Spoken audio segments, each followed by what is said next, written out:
net 100% return, you got over $1 million in 10 years. And that's a very, very slow-paced, snail's crawl approach to fortifying 10 years, you have $1 million. Now, $1 million isn't shit anymore today, but that's just an example that I started with when I was on Baby Pips. I was saying, look, you guys look at money differently than I do. I look at how I can take a little bit and make a lot over time. Over time. So when you sit down and you say to yourself, I'm going to learn how to trade, I'm going to be successful at this. Okay. You all have a timeline that you're going to be profitable by. That's a mistake. That's a mistake.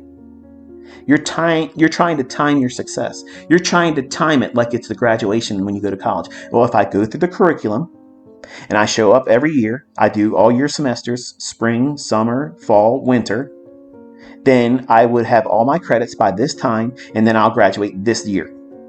That's not how trading works. I know that's what you want it to be like, but it's not.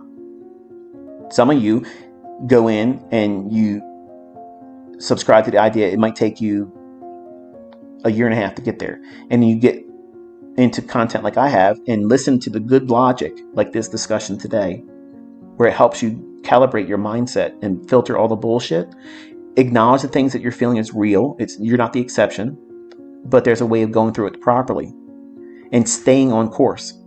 Don't let short-term adversities deviate your course of action, and then you make the learning curve longer than it needs to be, because that's what really happens.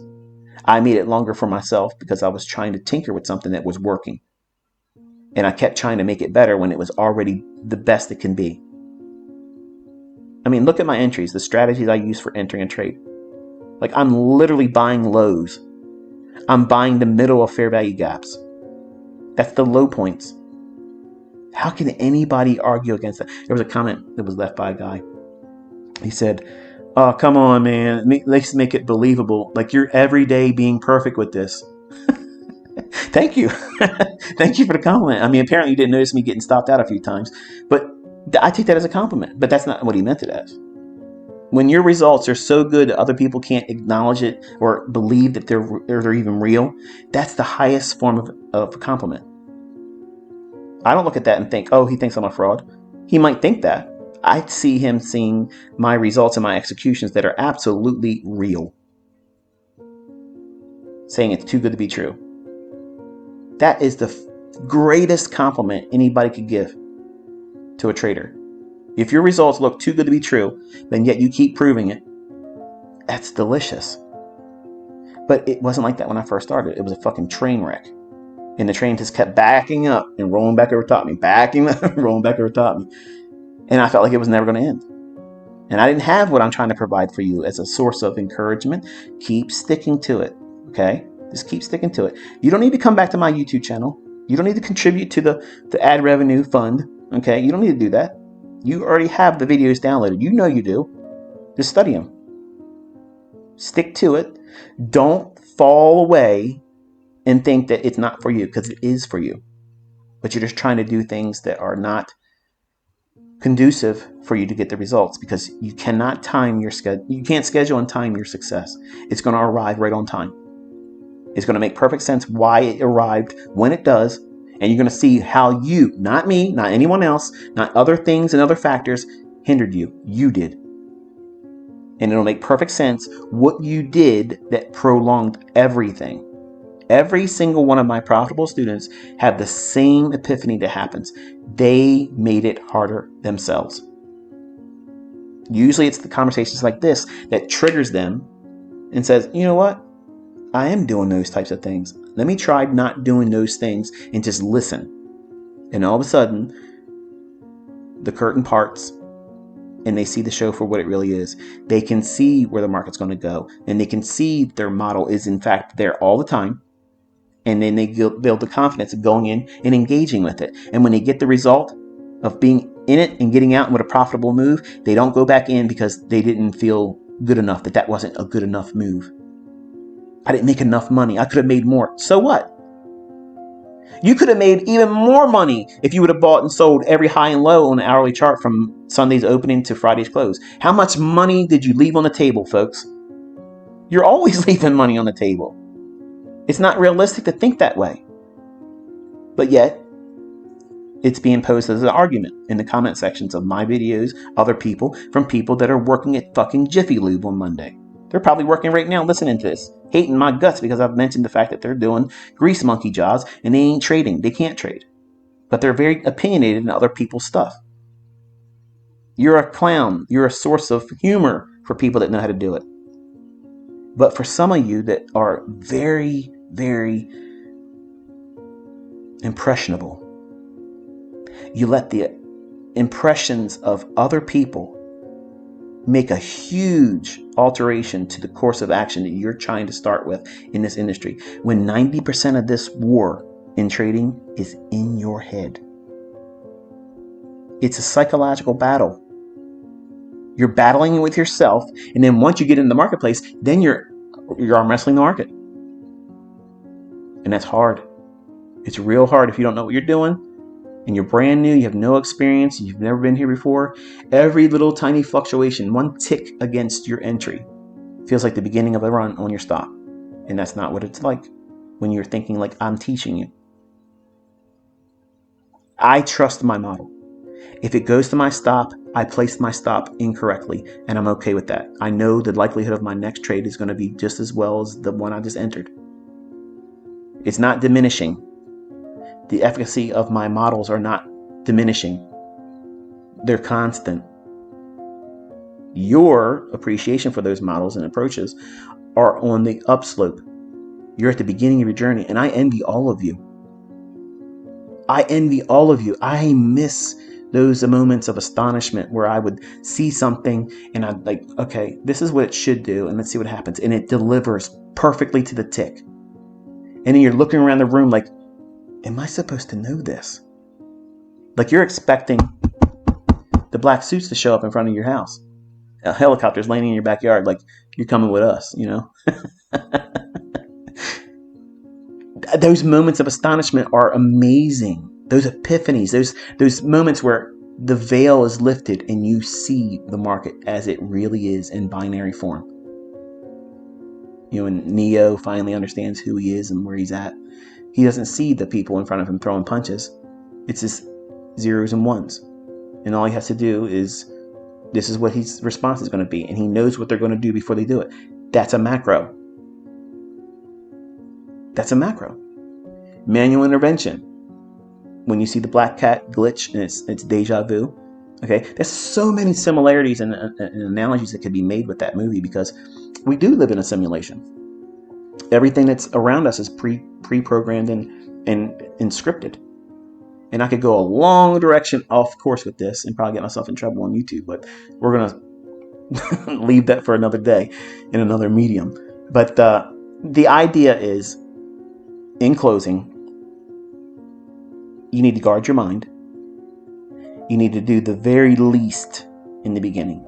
Because if you can't get experience or growth or progress measured in any capacity with the least amount of exposure to risk,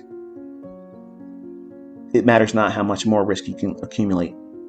What's the difference is if you have 15 contracts on or if you have one micro lot on. If you're wrong about what you're trying to do in the marketplace, the market's going to show you. Do you need the maximum pain, the maximum expense, the maximum discomfort for you to appreciate that you're not following the model correctly? Because some of you, you're full of shit when you say, I got to learn how to trade with real money. That's the only way I can learn how to trade. No. What you're doing is you're saying that I'm a fucking idiot. Please beat me over the head with a stupid stick because I don't know enough to know that I can do this without any harm to myself, without any financial risk, without any kind of hardships that's going to cause me to second guess my own ability because of the fear of being wrong associated with money. That's the reality. Books aren't going to teach you that way. Mentors aren't going to teach you that way. It's sugar-free, as it should be. You want it to taste sweet like honey. And sugar is a disease causer. The more you can cut sugar out of your diet, the best you're going to have in terms of health. The same way with trading. You want meat and potatoes, baby. Meat and fucking potatoes. That's it. Because whatever you can do with the least, if you have a measurable outcome that is more times than not delivered to you based on a model that you're working with, when you do that same procedure over and over again, just like a cookie cutter, you take it and you press it into the dough. Are you expecting a star-shaped cookie dough cutter to give you a shape of a circle or a square? No. It's designed to do one thing. You press it into the dough, you lift it up, there you have a piece of dough that's cut out in the form of a star. Wonderful. Are you trying to do something else outside of that? No.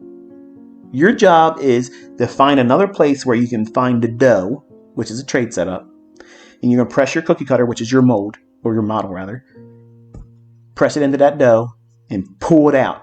And you take home that star-shaped or whatever the shape of that cookie cutter is, whatever your model is, if it's the optimal trade entry, if it's the silver bullet, if it's, anything else. That's all you're there to do. And demanding it does anything more than that is foolishness. The results that you get from the least amount of leverage from that is irrelevant in the beginning, because you have to get to the point where you can replicate that over and over and over again, more times than not over the course of a month, over the course of a week. And taking that sample set and saying, okay, I have done this for a week, and this is the many transactions I've taken. This is how many that were profitable. This is how many times that were not profitable. This is how much I was able to yield as a net return. Over time, it'll become easier to do it. That's the goal. And you want it to be boring. You know, on Wednesday morning of next week, you're going to go out there and you're going to find 10 handles in S&P. You know you're going to find 30 handles in the NASDAQ. I know that. I absolutely fucking know I'm going to do that. I know I'm going to be able to do that. I can do that. I know tonight when I lay my head down that my thought is not going to be swirling around. Am I going to be able to trade next week? Am I going to be able to pull anything off? Am I going to be able to find a setup? It's a given. It's absolutely given. I'm not worried about that. That is confidence that you cannot appreciate until you have it. And most traders don't have it. Even if they are profitable, they still say that the market's random. It is random if you're believing the bullshit you're trying to trade off of. All these things that you're subscribing to as a religion. Elliott wave, Wyckoff, it's this, it's jump in the creek, it's this, this wave count. Man, if I had a trade like that, I would not be able to sleep at night. That's too many variables where I'm trading on constants. I know where the liquidity is. I know where the inefficiencies are. I know what the economic counter is going to produce a injection of volatility at a specific date and time.